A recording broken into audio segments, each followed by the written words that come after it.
that you can use that fall under the CBT umbrella, but that can be kind of pulled out and used separately as needed without having to be formally trained in CBT or doing a full CBT protocol for substance use. So I'm just going to kind of briefly review what is CBT, what are some of the main components about it, and if we were doing a CBT treatment, this is what it would look like. So that way, if you're interested in getting training or you're referring to people under this modality, you can have some idea what to look out for. And then I'm going to go into some specific interventions that can be pulled out and used flexibly. And I've given you a lot of the materials in the slides, so I'll move through some of the content pretty quickly, and you can go back and clip out whatever's useful for you. So I think it's important when we're talking about matching intervention to where somebody is.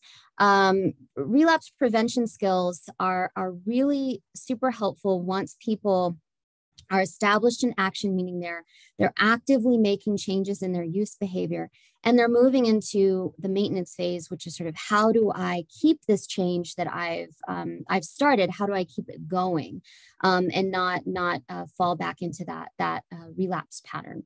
So another way of thinking about it is sort of people that are really acute, people that are early to treatment can benefit a lot from harm reduction. And then there are multiple CBT protocols that can be used sort of in that middle, sort of that action moving into maintenance phase. And then the relapse prevention skills, which fall under the CBT umbrella, are super effective once somebody has started to make the types of changes that they'd like to make in their use behavior.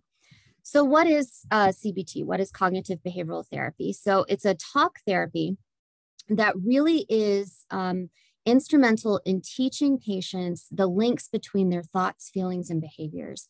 It has really good evidence for treating addictive conditions, whether it's behavioral addiction or a substance addiction across substances, people with dual diagnosis.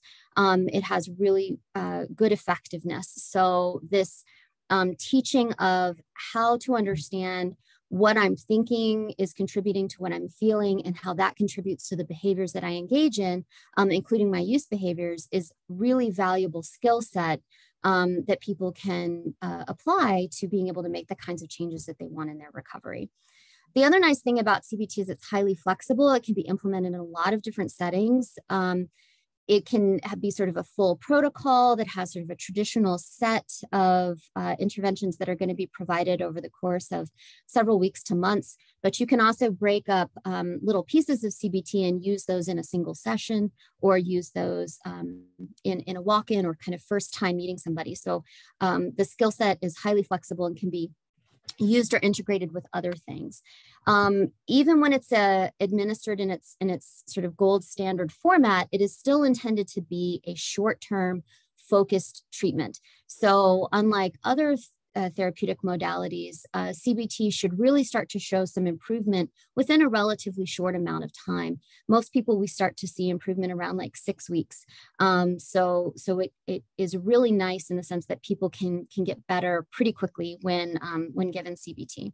It also works very effectively in combination with medications, or like I said, if you're using another theoretic modality, you want to integrate some CBT, it can work that way too. So I like this visual because it explains what CBT is in a nutshell. So essentially, there's something that is an activating event. It doesn't necessarily need to be outside of the person, but for this visual, it's nice to kind of think about it as it's something that happens in the environment, in the context of the individual.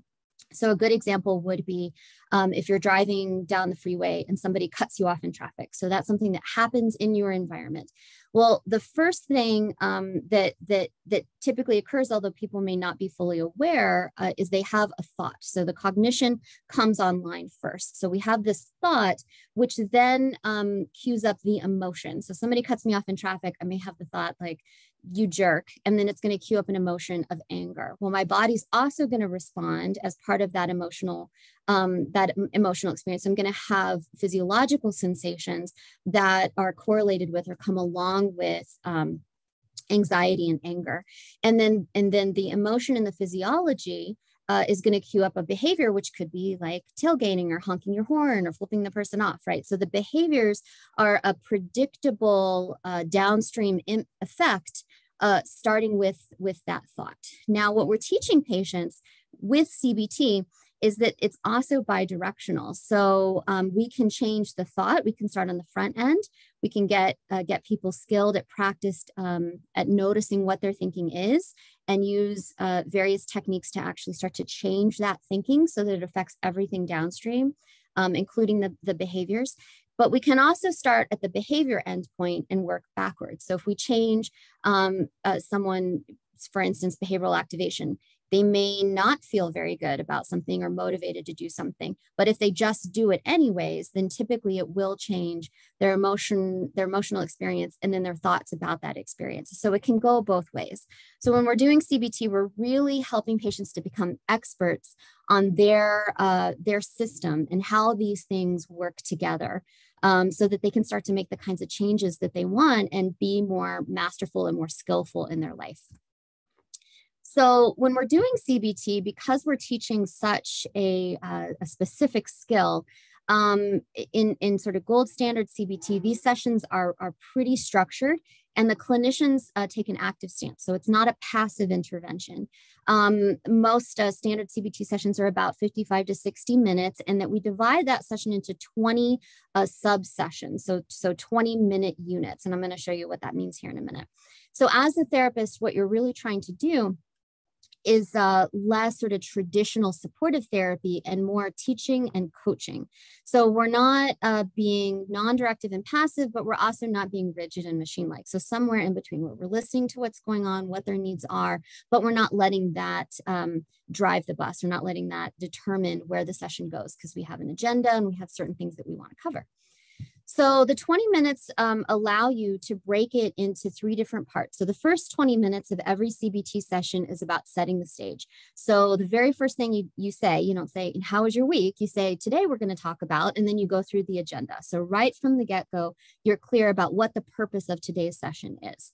You may get a little bit of information about their previous week or several weeks if there's been a gap between the last time you saw them, what's going on in their life, particularly any substance use or cravings. And one of the main techniques that we use is actually to log and track use and cravings, so that we may go over some of that data in the first 20 minutes. And then if we've assigned any kind of practice, we want to check in on that.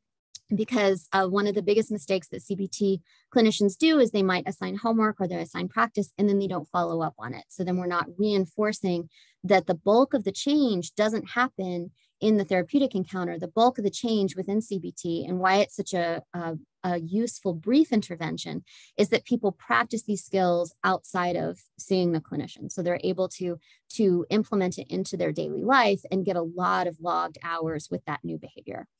The second 20 minutes is where you're going to focus in and introduce a skill. So this is where, as part of your agenda, you said, this is what we're going to learn today. And you talk about the links between what they've experienced in the previous week or couple of weeks to the skill that you're teaching them. You want it to be useful and for them to have a clear understanding of the rationale. So you want it to be connected to those current concerns. This is why this skill is going to help you today. You want to make sure that the language that you're using, the materials, the concepts that are being provided are at the same level as the client. So the other nice thing about CBT is there's lots of different translations. So a lot of the materials are available in other languages. There are iterations of a lot of the worksheets that I'll show you that have been modified for different reading levels or different education levels. So there's lots of ways to kind of move this up for people or step it down to be more accessible. So just thinking through that, a lot of that stuff is already been developed and available. And then you'll concretely, after you've provided the rationale, what is the skill that we're going to talk about? Then you will actually role play it or do the worksheet together. You do something so that they have experience of the skill before you send them home with it. And then the last 20 minutes is where you're checking their understanding. Did they access and understand how the skill can be useful and applied? You want to really troubleshoot around any barriers to practicing, because again, the main influence that this treatment has is in between sessions. So really helping them think through how they're going to apply this to their day-to-day life between the next time you see them, coming up with whatever that behavior plan is. And then I'm going to talk to you about high-risk situation planning, but a good CBT for SUD protocol will always end every session with high-risk situation planning. Now, some of the challenges with doing CBT and why people will drift from fidelity to this model, why they may say that they're doing CBT, but they may not be applying all of the components, is it can be a real challenge to keep patients focused on the agenda without being overly rigid, right? So it does take a lot of skill to help people access these tools and techniques with still listening to them, still providing accurate empathy. It can also take a lot of skill and persuasion to get people bought into and on board with practicing in between sessions. So doing that homework or doing that practice. It can also be an issue if you're switching from a more supportive intervention to CBT for patients to kind of move out of that and be able to sort of stick with, okay, this is what we plan to do today. Some general things to keep in mind with CBT is the importance of repetition. So recognizing that people who use substances may have impact to their cognitive abilities, to their memory.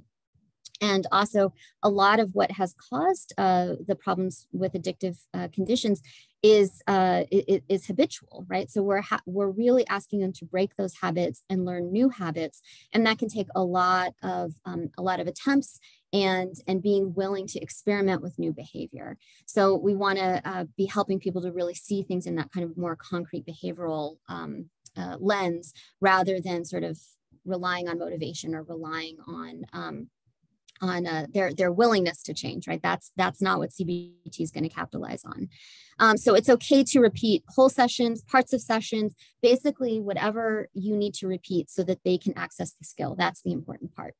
It's also really important for clinicians to give a clear rationale that if they're not stressing why they should do this skill, the patient isn't going to use it. So making sure that you can clearly communicate that link between what's going on in their life, how this skill is going to be helpful, and then how they're going to use it to address that problem in their life. Another good thing about a CBT clinician is utilizing monitoring. So you're monitoring all the time. Part of the practice at the beginning of starting CBT is teaching people how to log and monitor themselves, and then bringing that data to your sessions so that you can start to look for patterns. You can start to look for triggers and move into trigger identification. So monitoring is a big piece. Another big piece is praising approximation. So not waiting for somebody to really meet a goal, but constantly being in that mind state of providing positive reinforcement for any healthy change. So even just coming to session is something that can be reinforced, and helping people to recognize that change is really hard, and that anything that they're doing in the service of positive change is something that can be praised. So now let's move into some of the relapse prevention skills that fall under the CBT umbrella that could be pulled out and used outside of a traditional CBT protocol.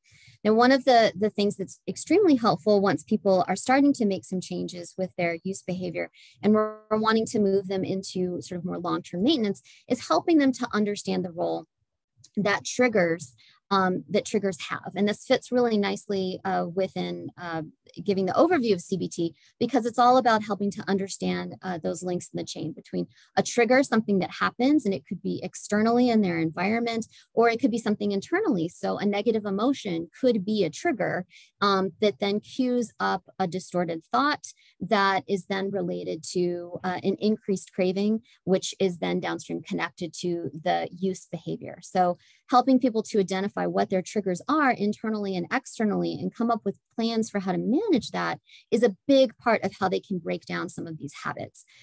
Because part of trigger identification and teaching people how to handle triggers is also explaining to them, these triggers became linked for you through classical conditioning. So just like Pavlov's dog had a conditioned stimulus linked through successive approximations, the same thing is happening with drugs and anything associated with the drug, right? So people that have developed a use disorder oftentimes have thousands of different triggers that have evolved over time that they need to develop a reaction to or a response to, or they're just going to be at the mercy of that continuing to happen. So there's a lot of ways that you can start helping people with trigger identification and managing triggers. One of the best things is using something called a functional analysis, which kind of goes through the different sets of triggers and then helps them to understand sort of that downstream effect and what can you do differently. A lot of functional analyses also connect short and long-term consequences so that they can clearly see that it's not just about using, that's not the end all be all, that there are other pieces connected to that use behavior as well.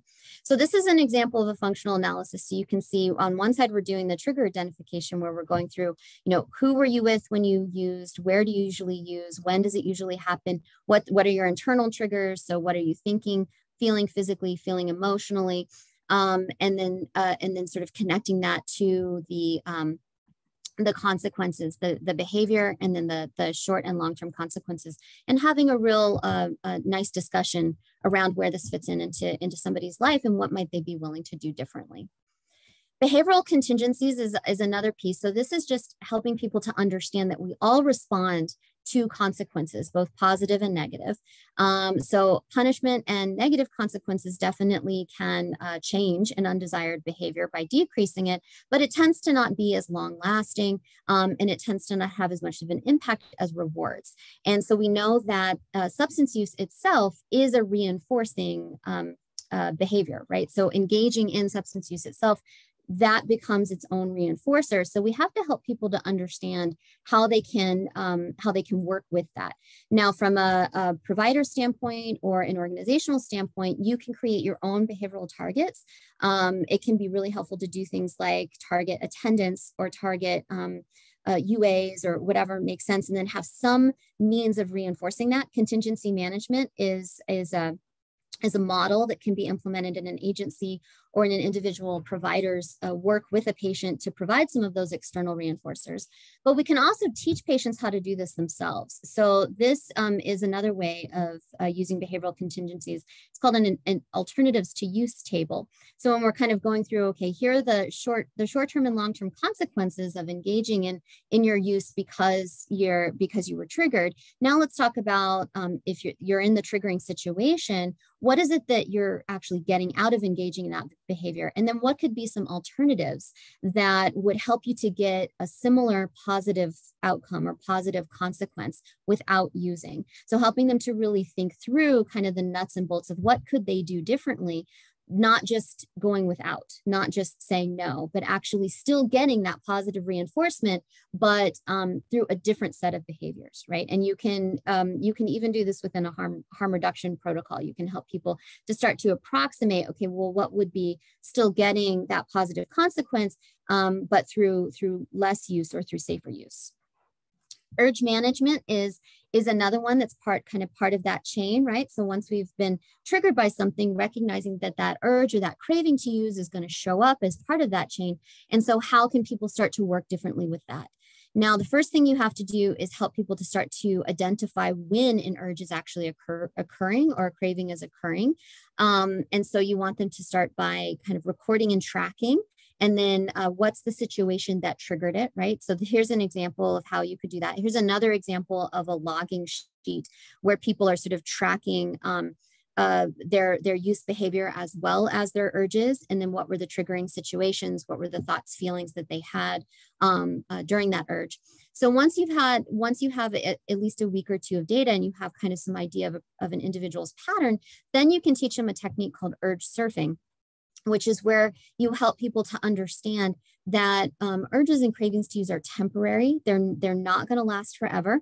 And even if you do nothing, just waiting it out is going to be in your best interest. So rather than trying to just fight against a wave, you're trying to teach them to think about, how do I just surf on top of it? How do I just stay on top of that crest so it doesn't keep crashing into me? And then the more time that they have of not responding to an urge, the less intense they'll be and the less frequently they'll come. So just helping people to kind of understand how these things work and their mechanisms.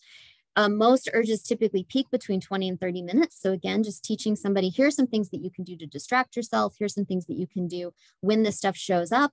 But if you can't access any of those, even just doing nothing is a good idea. Recognizing this is short term and it's going to pass. And that the more they practice not giving into the urge, the less intense and the less power that that's going to have over them, right? High-risk situation planning is, if you do nothing else that I've talked about, this one I think is one of the more important ones that could be tacked on to almost any session, to almost any, even a med management visit or case management visit, whatever it is that you're doing. If you can just spend 5 minutes doing high-risk situation planning, it can really, really help be in the service of folks being successful with their recovery goals.